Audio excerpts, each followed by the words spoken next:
Welcome back. Glad to have you here for another deep dive. It's amazing how, as we explore autism more and more, we keep discovering these fascinating connections, like hidden patterns. It's true. And today, we're diving into one that's often overlooked: sleep. Mm-hmm. I mean, it's something we all relate to, right? Yeah, we all sleep. But for people with autism, sleep disorders, they're way more common than many realize. Oh, absolutely. Sleep disorders are incredibly prevalent with ASD. Yeah. And the impact is significant. Yeah, you don't just wake up and need an extra cup of coffee. It's not just about feeling a little tired. No, not at all. This is about chronic sleep disruption. Wow. Okay. And it affects daily life, Yeah. not just for individuals on the spectrum, but for their families too. So we're talking serious stuff here. We are. This source, it dives deep into 6 major sleep disorders, like a lineup of sleep snatchers. Yeah. We've got insomnia, sleep apnea, restless leg syndrome, Right. parasomnias, those are, the sleepwalking night terrors and such, Mm-hmm. circadian rhythm disorders, and hypersomnia. It's quite the list. That's quite a list, yeah. Where do we even begin? Well, it's a lot to unpack, that's for sure. Right. Each of these disorders, they present these unique challenges. Let's start with sleep apnea, for instance. It's not just snoring or feeling tired. It's with sleep apnea, you actually stop breathing for short periods throughout the night. So imagine those oxygen dips happening night after night. Studies show this can impact, memory, attention, even emotional regulation over time. Wow. Yeah, That's a much bigger deal than I think most people realize. it is. And thinking about it in the context of autism, especially the cognitive impacts you mentioned, Right. it makes you wonder how much are sleep disorders being mistaken for other challenges? That's a really, really important point.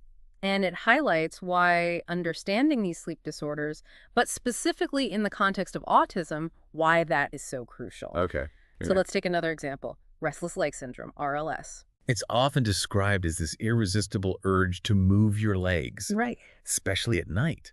Now imagine experiencing that along with the sensory sensitivities that are so common in autism. Oh, that makes my skin crawl just thinking about it. Sensory overload on top of that constant urge to move. Yeah. That must be incredibly difficult to get comfortable, let alone fall asleep. It is, and that's where things get really interesting. We're not just talking about these individual sleep disorders in isolation.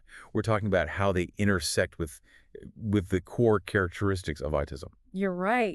It's like trying to solve a puzzle, but you're missing pieces. Exactly. If you don't recognize sleep disorders as this significant part of the picture, Mm-hmm. you might misinterpret the other pieces entirely. You mentioned sensory sensitivities. Yes. Could you elaborate on that a bit more? What's the connection there? Well, imagine trying to fall asleep in a room full of buzzing, scratching, flashing lights. That's what it can feel like for someone with sensory sensitivities. Mm. Even things we might not think twice about. The texture of sheets, the weight of a blanket, the hum of an appliance. Those can be incredibly distracting or even painful. Yeah. So it's no wonder sleep is often a struggle. It makes you realize how much we take for granted We do. when it comes to sensory experiences We do. and how different those experiences can be for someone with autism. Absolutely. And Yeah. and that's just scratching the surface. Yeah. We also have the impact of anxiety, which is often heightened in individuals with autism. And let's not forget those calming, repetitive behaviors that are so common. Sometimes those behaviors can manifest at night too, further disrupting sleep patterns. Okay, so we've got this complex interplay of factors, Yeah. underlying brain differences, heightened sensory sensitivities, anxiety, That's a lot. even those self-soothing behaviors that might inadvertently interfere with sleep.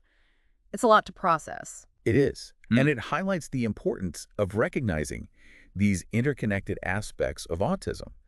Because when we understand the why behind those sleep challenges, we could start to explore more effective solutions.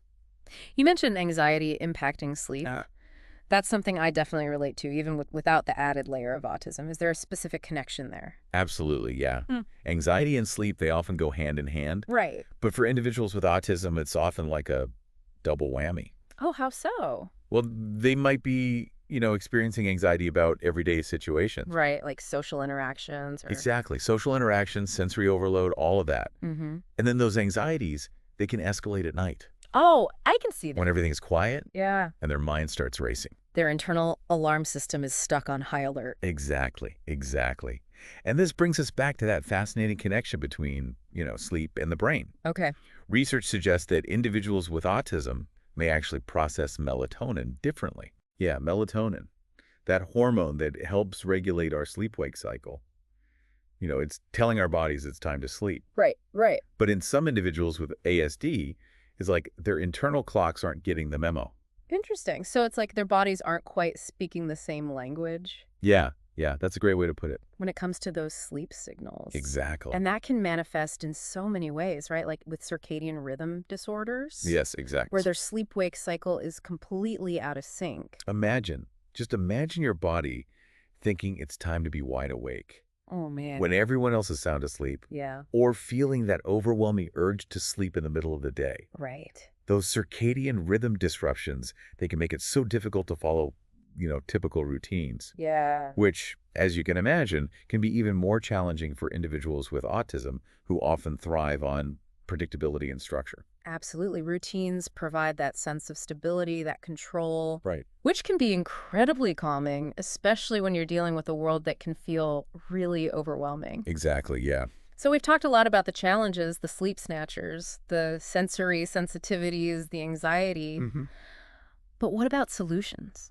What can families do to actually help improve sleep for individuals with autism? That's the million-dollar question, isn't it? It really is. And I think it's important to start by saying there's no magic bullet here. Right. There's no one-size-fits-all solution. Right. But there is hope. There are absolutely things families can do to make a world of difference. Okay, good. And it starts with understanding that sleep is not a luxury. It's not. It's not. It is a fundamental human need, Okay. essential for our physical, our mental, and our emotional well-being. We often take it for granted until we're not getting enough of it. Exactly. And for individuals with autism who are already navigating so much, Yeah.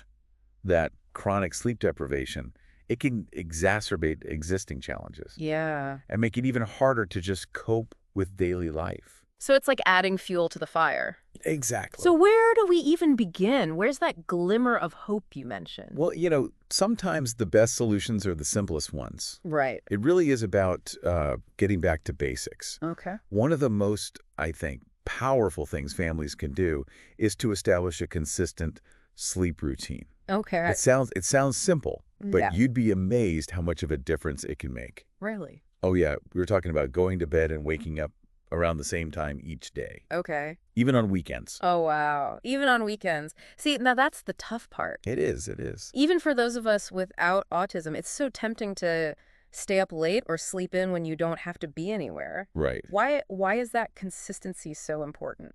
Well, think of it this way. Our bodies, they crave predictability. Okay. When we stick to that consistent sleep schedule, Yeah. we're essentially regulating our body's natural sleep-wake cycle, that internal clock we were talking about earlier. Right. And this is especially important for individuals with autism who, as we've mentioned, often thrive on routine and structure. It's like setting that internal clock to the right time zone.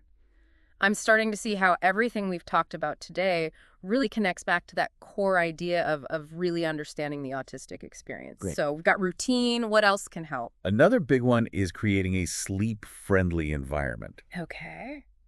And remember those sensory sensitivities we discussed? Right. This is where that comes into play. Think, calming colors, Okay. blackout curtains to minimize light disruption, maybe a white noise machine to block out distracting sounds. So it's about transforming their bedroom into a sensory haven. Exactly. A place of true rest and rejuvenation. And it makes you realize how much our environment can impact our sleep, even if we don't consciously realize it. Exactly. And sometimes it takes a bit of detective work to figure out those sensory triggers. Oh, right. It might be something as simple as the feel of certain fabrics. Right. Or the temperature of the room. But by paying attention to those details and making adjustments, Yeah. families can create a sleep space that promotes relaxation rather than stimulation. It's about working with the individual's sensory profile, not against it. Exactly. That makes sense. So we've talked about routine, environment. What about professional guidance? When is it time to call in the experts? Yes, seeking professional help is crucial, Okay. especially if sleep problems are, severe or persistent. A qualified healthcare provider can really help pinpoint the specific sleep disorder that's at play Right. and recommend personalized solutions. They might suggest things like cognitive behavioral therapy for insomnia or a medication in some cases. Okay. It really depends on the individual's needs. So it's not about self-diagnosing based on, something we read online. No, no, not at all. It's about getting that personalized guidance and support from someone who really understands these complexities of sleep and autism. Exactly. And that's something I really want to emphasize. Okay. There is help available, Good. and there is hope for better sleep. Wonderful. It's about empowering individuals and families with knowledge, with strategies, and the confidence to advocate for their needs. I love that because knowledge is power. It is. And sometimes just understanding the why behind a challenge, that can make all the difference. We've covered so much ground in this deep dive, from the science of sleep to the unique ways those sleep disorders can manifest in autism. As we wrap things up here, is there anything else you want listeners to take away from this conversation? If there's one thing I want to leave you with, it's this. Pay attention to sleep. Okay. It's not an afterthought. Hmm. It is fundamental to our well-being. Yes. And for individuals with autism, improving sleep can have this ripple effect, Really? leading to improvements in behavior, mood, cognitive function, overall quality of life. Wow. It's about, seeing those interconnected pieces and advocating for the support needed to achieve those restful nights. Beautifully said. It's a powerful reminder that small changes can make a big difference, and that seeking help is a sign of strength, not weakness. A huge thank you to you for guiding us through this fascinating and important topic. And to you, dear listener, thank you for joining us on this deep dive. We hope you'll walk away with a renewed appreciation for the power of sleep and the importance of advocating for those restful nights. Until next time, sleep well.